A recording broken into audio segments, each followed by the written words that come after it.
Hello and welcome everyone. हम लोगों ने इकोनॉमिक्स से रिलेटेड 3 लेक्चर को अच्छे से कवर किया। ये हमारा लेक्चर 4 होने वाला है, जो कि हम लोग 76 से लेके 100 क्वेश्चन को कवर करेंगे। पिछले लेक्चर में हम लोगों ने 1 से लेके 75 क्वेश्चन को अच्छे से कवर किया है। अगर आपको इकोनॉमिक्स में थोड़ा सा भी प्रॉब्लम होता है, ठीक है, तो आप इस लेक्चर या इस सीरीज को करने के बाद लगभग इसमें हम लोग 250 क्वेश्चन को कवर करेंगे। इसको करने के बाद आपको इकोनॉमिक्स में थोड़ा सा प्रॉब्लम भी आपको नहीं होगा। ओके, तो स्टार्ट करते हैं। हमारा क्या है, 76 नंबर क्वेश्चन। इन इंडिया, ठीक है, भारत में disinvestment in public sector units is done by, जो डिस इन्वेस्टमेंट किया जाता है ना पब्लिक सेक्टर में, ठीक है, तो किसके द्वारा डन किया जाता है? आपको तो पहले पता होना चाहिए कि जो डिस इन्वेस्टमेंट क्या होता है, ठीक है। डिस इन्वेस्टमेंट का मतलब क्या होता है? डिस इन्वेस्टमेंट का मतलब होता है ना, जैसे कोई चीज है ना, जैसे सरकार का, आप जैसे एग्जांपल लो, जैसे रेलवे हो गया, तो रेलवे का मतलब लोग कह रहे हैं कि रेलवे प्राइवेटाइजेशन की ओर जा रहा है। तो प्राइवेटाइजेशन जो होता है ना, उसी को हम लोग डिस इन्वेस्टमेंट करते हैं। कि सरकार क्या करते हैं, अब जो अपना जो स्टेक है ना, मानते हैं सरकार का रेलवे में 60% स्टेक है, ठीक है, तो वो अपना 10% अगर स्टेक को बेच दे, ठीक है, 10% स्टेक बेच दे, तो अगर वो बेच देती है ना स्टेक किसी दूसरे प्राइवेट कंपनी को, तो वही डिस इन्वेस्टमेंट कहलाता है। ओके, तो जो पब्लिक सेक्टर में डिस इन्वेस्टमेंट होता है ना, वो किसके द्वारा किया जाएगा? वो किया जाएगा हमारा मिनिस्ट्री ऑफ फाइनेंस के द्वारा। किसके द्वारा किया जाएगा? मिनिस्ट्री ऑफ फाइनेंस, ठीक है, मिनिस्ट्री ऑफ फाइनेंस का इमेज यही है। ओके, नेक्स्ट क्वेश्चन क्या है? NITI Aayog replace which body? जो नीति आयोग है ना, पहले तो आप बताएंगे नीति आयोग का फुल फॉर्म क्या होता है, ठीक है, नीति आयोग का फुल फॉर्म क्या होता है? ओके, आप कमेंट में बताएं, क्योंकि हम लोग पिछले लेक्चर में इसको अच्छे से कवर किया है। और किस बॉडी को रिप्लेस किया नीति आयोग, ठीक है, वो किया किसको? Planning commission. किसको किया? प्लानिंग कमीशन जो था ना, योजना आयोग इसे कहते हैं, ठीक है, इसको नीति आयोग ने क्या किया? रिप्लेस किया। कब किया? 1 जनवरी 1 जनवरी 2015 को, ठीक है, 1 जनवरी 2015 को जो नीति आयोग है ना, उसको मतलब नीति आयोग ने प्लानिंग कमीशन को क्या रिप्लेस किया, ठीक है। वेरी वेरी इंपॉर्टेंट क्वेश्चन, ठीक है, आपसे पूछा जा सकता है, बहुत बार पूछा गया क्वेश्चन है। What is a physical deficit? आपको पता करना है फिजिकल डेफिसिट क्या होता है, ठीक है। हम लोगों ने पिछले लेक्चर में भी देखा, लेकिन आपको इसमें भी आपको रिवीजन पर्पज से क्वेश्चन दिया गया है, ठीक है। तो क्या होता है फिजिकल डेफिसिट? फिजिकल डेफिसिट होता है ना कि जो सरकार का जो एक्सपेंडिचर है ना, और जो रिवेन्यू का जो डिफरेंस होता है, उसे फिजिकल डेफिसिट कहा जाता है। जिसका एक डिफिनेशन हम लोग लिख लेते हैं, ठीक है, ठीक है। डिफिनेशन इसका क्या होगा फिजिकल डेफिसिट का? इसका होगा the difference between the total revenue and total expenditure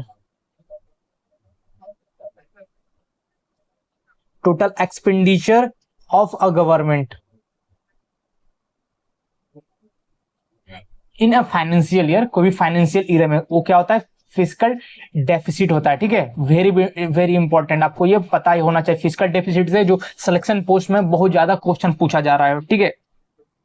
तो अब पूछा, पिछले लेक्चर में क्वेश्चन था इसी से रिलेटेड कि फिजिकल जो डेफिसिट होता है किसके द्वारा रेगुलेट किया जाता है, ठीक है, जिसे कहते हैं हम लोग फिजिकल पॉलिसी। वो किसके द्वारा किया जाता है? गवर्नमेंट ऑफ इंडिया के द्वारा, ठीक है, भारत सरकार के द्वारा करेगा ना, ठीक है। इसका आंसर हमारा कौन सा होगा? C, total expenditure and total receipts excluding borrowing. Okay, ये क्या होता है? फिजिकल डेफिसिट होता है। Okay, Which one is not a factor production? अब आपको फैक्टर ऑफ प्रोडक्शन के बारे में पता होना चाहिए। फैक्टर ऑफ प्रोडक्शन क्या होता है, ठीक है, फैक्टर ऑफ प्रोडक्शन क्या होता है आपको पता होना चाहिए। जैसे फैक्टर ऑफ मतलब कि not a factor of production, जैसे लैंड है ना, लैंड क्या फैक्टर ऑफ प्रोडक्शन है। एंटरप्रेन्योर क्या है? फैक्टर ऑफ प्रोडक्शन है। लेबर क्या फैक्टर ऑफ प्रोडक्शन है, ठीक है। एंड कैपिटल क्या फैक्टर ऑफ प्रोडक्शन है। तो इसमें से कौन सा है जो कि फैक्टर ऑफ प्रोडक्शन नहीं है? जो बैंक लोन होता है ना, वो फैक्टर ऑफ प्रोडक्शन नहीं होता, ठीक है। फैक्टर ऑफ प्रोडक्शन क्या होता है? बैंक लोन नहीं होता। बस आपको ये पता होना क्या क्या होता है। लैंड होता है, एंटरप्रेन्योर होता है, कैपिटल होता है, लेबर होता है, क्या होता है? फैक्टर ऑफ प्रोडक्शन होता है। मतलब इसे कह सकते हैं खर्चा, ठीक है। जैसे आप कोई भी लैंड पे आप रहेंगे तो वहां तो खर्चा लगेगा ना आपका, ठीक है। Who present the union budget? Union budget को कौन प्रेजेंट करता है, ठीक है, कौन प्रेजेंट करता है यूनियन बजट को? तो आप इमेज से पहचान ही जाएंगे, है ना। फाइनेंस मिनिस्ट्री करता है, जो यूनियन बजट होता है ना, उसको कौन प्रेजेंट करता है, वो फाइनेंस मिनिस्टर करता है, जो कि फाइनेंस मिनिस्ट्री कर सकते हैं के द्वारा, है ना। The apex bank of India, the apex bank of India किसे कहा जाता है, आप लोगों से पहचान सकते हैं, है ना। आरबीआई, आरबीआई को अपेक्स बैंक ऑफ इंडिया कहा जाता है। एसबीआई, एसबीआई का पुराना नाम क्या, आप कमेंट में बताएंगे। एसबीआई का पुराना नाम क्या है, आप कमेंट में बताएंगे, नहीं तो वीडियो के लास्ट में हम बता ही देंगे। ओके, नबार्ड का फुल फॉर्म क्या होता है, हम लोगों ने पिछले लेक्चर में अच्छे से कवर किया, ठीक है। नबार्ड का फुल फॉर्म, ठीक है, इसका फुल फॉर्म होता है नेशनल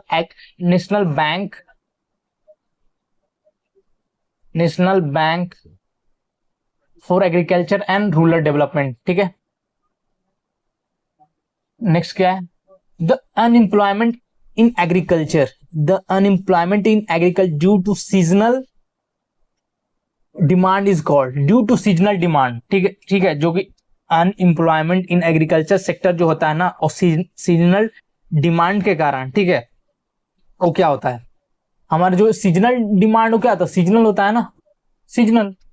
और क्या होता है, nature of unemployment in India क्या है ना, एक अर्बन होता है, एक शहरी बेरोजगारी, एक ग्रामीण बेरोजगारी। तो शहरी बेरोजगारी क्या होगा, शहर में क्या होता है, इंडस्ट्री, है ना, इंडस्ट्री। अनएम्प्लॉयमेंट एंड एडुकेटेड, जो पढ़े लोग हैं उनको भी अनएम्प्लॉयमेंट के साथ गुजरना पड़ता होगा, है ना। और गांव में क्या होता है, सीजनल अनएम्प्लॉयमेंट, ओके। और डिसगाइज अनएम्प्लॉयमेंट, हम लोग पिछले लेक्चर में हम लोगों ने देखा था डिसगाइज अनएम्प्लॉयमेंट क्या होता है, जैसे कि जहां पर 10 लोगों का जरूरत हो वहां पर 20 लोग काम करे, वो होता है disguise unemployment, okay. Full form of SEBI, हम लोगों ने पिछले लेक्चर में भी देखा था फुल फॉर्म ऑफ सेबी, क्योंकि बार बार पूछा जाने वाला क्वेश्चन है जो कि इंपॉर्टेंट है। और सेबी का पूछा जाए कि हेडक्वार्टर कहाँ है, इसका हेडक्वार्टर है मुंबई में, सिटी ऑफ ड्रीम्स, सपनों का शहर मुंबई, ओके। ये भी क्वेश्चन आता है। और सेबी का फुल फॉर्म क्या होता है, securities and exchange board of India, securities and exchange board of India, ठीक है। ये क्या होता है, कहाँ पे है, मुंबई में है, security and exchange board of India. इसका क्या काम रखता है, आप कमेंट में बताएंगे, क्योंकि हम लोग पिछले लेक्चर में हम लोगों ने अच्छे से देखा है, ठीक है। अगर आपने पिछले लेक्चर को नहीं देखा तो कृपया जाकर देख लें, okay. Repo rate is decided by, जो रेपो रेट होता है ना, किसके द्वारा डिसाइड किया जाता है, और रेपो रेट डिसाइड किया जाएगा आरबीआई के द्वारा, किसके द्वारा, आरबीआई के द्वारा। रेपो रेट क्या होता है, जैसे ये हमारा आरबीआई है, ठीक है, आरबीआई है, ये कोई बैंक है, ठीक है, ये कोई बैंक है, आरबीआई से आएगी लोन मांगने के लिए, ठीक है, लोन मांगेगी, और तो आरबीआई क्या करेगा, कुछ इंटरेस्ट इस पे डाल देगा, ठीक है, कुछ इंटरेस्ट डाल देगा, वही रेपो रेट कहा जाता है, ओके। इन्फ्लेशन मीन्स क्या होता है, अगर इन्फ्लेशन है ना, इसका मतलब क्या होता है, इन्फ्लेशन का मतलब होता है continuous rise in price level, कोई भी प्राइस है ना, उसका कंटिन्यूअस राइज होना, उसे इन्फ्लेशन हम लोग देखा जाते हैं, मतलब समझ सकते हैं। और इन्फ्लेशन आने का क्या कारण होता है, इन्फ्लेशन आने का क्या कारण होता है ना, जैसे आपका डिमांड आपका ज्यादा है और प्रोडक्शन कम है, तो इन्फ्लेशन आ जाएगा, okay. Which program aims to make India manufacturing hub, कौन सा ऐसा प्रोग्राम था ना जो कि क्या इंडिया को मैन्युफैक्चरिंग हब बनाने का कोशिश किया। वो मेक इन इंडिया जो प्रोग्राम है ना, मेक इन इंडिया प्रोग्राम जो कि भारत सरकार द्वारा लाया गया, ठीक है, वो क्या उसका एम्स था कि इंडिया को ना मैन्युफैक्चरिंग हब बनाना है। अभी भी ये मेक इन इंडिया बहुत ही न्यूज में चल रहा है, ओके। इससे क्वेश्चन आने की संभावना ज्यादा है। व्हेन डिमांड एक्सीड सप्लाई, जब demand exceed supply it's lead to what, जब डिमांड एक्सीड सप्लाई, ठीक है, तो होता है क्या, इन्फ्लेशन। इन्फ्लेशन वही चीज, जब डिमांड आपका ज्यादा हो, ठीक है, डिमांड आपका क्या हो, ज्यादा, और सप्लाई क्या हो, डिमांड आपका ज्यादा और सप्लाई कम हो, तो क्या होगा, जो इन्फ्लेशन आने का ही कारण होता है कि क्या होती है, जो प्राइस होती है ना, वो क्या होता है, बढ़ जाता है। कोई भी चीज, अगर आपके पास सामान कम है, ठीक है, अब डिमांड ज्यादा है, तो आप क्या करेंगे, आप प्राइस बढ़ा देंगे ना, कि जो पैसे वाले लोग हैं वही खरीद सके, है ना, वो इन्फ्लेशन को लीड करता है। यही इन्फ्लेशन का आप कह सकते हैं क्या, डिफिनेशन कर सकते हैं हम। Which tax is levied on profit of companies, company के प्रॉफिट पे कौन सा टैक्स लगता है, ठीक है, जो भी कंपनी है ना, जो प्रॉफिट कमा रही है, उस पर कौन सा टैक्स लगेगा, ठीक है, वो टैक्स हमारा लगता है, जो कॉर्पोरेट टैक्स होता है ना, कॉर्पोरेट टैक्स वो किस पे लगता है, कंपनी के जो प्रॉफिट होगी उस पे लगेगा। जो जीएसटी होता है इनडायरेक्ट टैक्स होता है ना। और जो कॉर्पोरेट टैक्स, ठीक है, और इनकम टैक्स, ये सब कौन सा टैक्स होता है आप कमेंट में बताएंगे। पीएम किसान प्रोवाइड्स, जो पीएम किसान है ना वो क्या प्रोवाइड करता है ना। अगर आप ये मैनिफेस्ट समझ सकते हैं तो समझ जाइएगा, है ना। तो क्या होता है ना, पीएम किसान प्रोवाइड करता है हमारा डायरेक्ट इनकम सपोर्ट। जो डायरेक्ट इनकम सपोर्ट है ना वो पीएम किसान प्रोवाइड करता है किसको, किसानों को, है ना। पीएम किसान, जब किसान जो शब्द है इसी में है ना ऐड किया हुआ है, तो क्या डायरेक्ट इनकम सपोर्ट कितना, 6,000 पर ईयर, है ना, पर एनम 6,000। ओके, आपको ये भी पता होना चाहिए क्योंकि इससे क्वेश्चन पूछा गया है, ठीक है। ओके, बस आपको ही पता होना चाहिए per year. Which body publish economic outlook report in India, कौन सा बॉडी होता है क्या पब्लिश करता है economic outlook report in India. India में कौन सा करता है, वो CMIE करता है। क्या होता है, CMIE, है ना। CMIE जो बॉडी होता है ना क्या पब्लिश करता है, economic outlook report in India को पब्लिश करता है। ओके, और CMIE का फुल फॉर्म क्या होता है, फुल फॉर्म क्या होता है, इसका फुल फॉर्म होता है centre for monitoring Indian economy.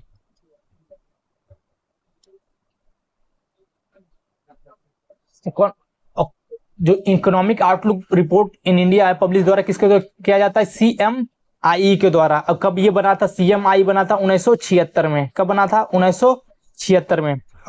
ठीक है, और कहां पर है होगा ये, जितना भी पैसा से रिलेटेड है ना वो आप मुंबई कर सकते हो, ठीक है।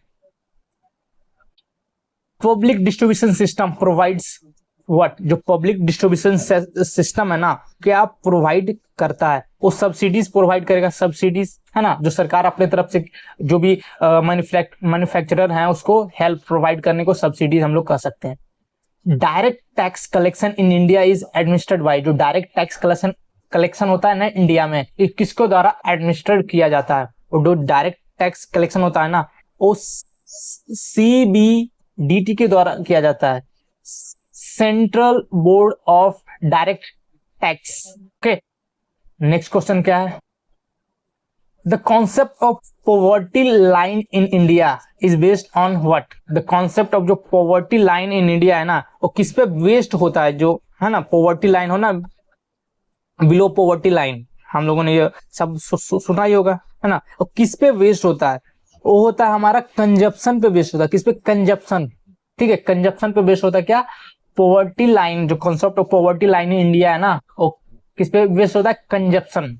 India's rank in GDP nominal globally as the recent data, ठीक है, रिसेंट डाटा के हिसाब से जो नॉमिनली कितना है इंडिया का 5th है, जो कि अब 4th पे हम लोग आने वाले हैं। ओके, नॉमिनल हम लोगों ने देखा ना GDP 2 प्रकार का होता है, एक नॉमिनल होता है, एक रियल होता है। नॉमिनल क्या होता है, इन्फ्लेशन को साथ, और जो रियल होता है इन्फ्लेशन को घटा के, ठीक है।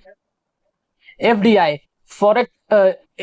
FDI stand for what, foreign direct investment. Foreign direct investment क्या होता है कि किसी देश के द्वारा दूसरे देश में जो इन्वेस्टमेंट होता है उसे कहते हैं foreign direct investment. Who regulate foreign trade in India, foreign trade जो इंडिया होता है ना वो किसके द्वारा रेगुलेट किया जाता है, मतलब बेसिकली कहने का मतलब जो फॉरेन डायरेक्ट इन्वेस्टमेंट इंडिया अगर लेना चाहती है तो उस किस मिनिस्ट्री के अंदर आएगा, ठीक है, तो मिनिस्ट्री ऑफ कॉमर्स के अंतर्गत आएगा। अब आपको बताना है मिनिस्ट्री ऑफ कॉमर्स का अभी मिनिस्टर कौन है, अभी मिनिस्टर कौन है, मंत्री कौन है मिनिस्ट्री ऑफ कॉमर्स का, लास्ट में बता ही देंगे। और क्या, economic planning in India is started in, economic planning जो है ना कब इंडिया में कब स्टार्ट किया गया, हमारा किया गया 1951 में, ठीक है, कब किया गया 1951 में। नेक्स्ट क्वेश्चन क्या है हमारा, which of the following is a progressive tax, progressive tax किसे कहा जाता है, ठीक है, प्रोग्रेसिव टैक्स किसे कहा जाता है, वो हमारा जो इनकम टैक्स होता है ना, इनकम टैक्स को क्या कहा जाता है, प्रोग्रेसिव टैक्स। ओके, बस आपको ये पता होना चाहिए। Which of the following cost push inflation, जो इनमें से कौन सा जो कॉस्ट पुश क्या करता है, इन्फ्लेशन को पुश करता है, वो हमारा इंक्रीज इन प्रोडक्शन कॉस्ट। अगर प्रोडक्शन कॉस्ट में अगर इंक्रीज होगा ना वो क्या करेगा, कॉस्ट जो है ना, अगर प्रोडक्शन को जैसे कोई भी, जैसे 10 रुपए का कॉपी है, ठीक है, अब ये 12 रुपए का बनेगा तो इसका रेट तो बढ़ेगा ही ना, इसका रेट 15 रुपए हो जाएगा। तो क्या होता है, इंक्रीज इन प्रोडक्शन को, जब प्रोडक्शन कॉस्ट आपका बढ़ेगा ना तो क्या होगा, वो कोस्ट पुश इन्फ्लेशन कहला जाएगा। ओके, आई होप आपको वीडियो पसंद आई होगी।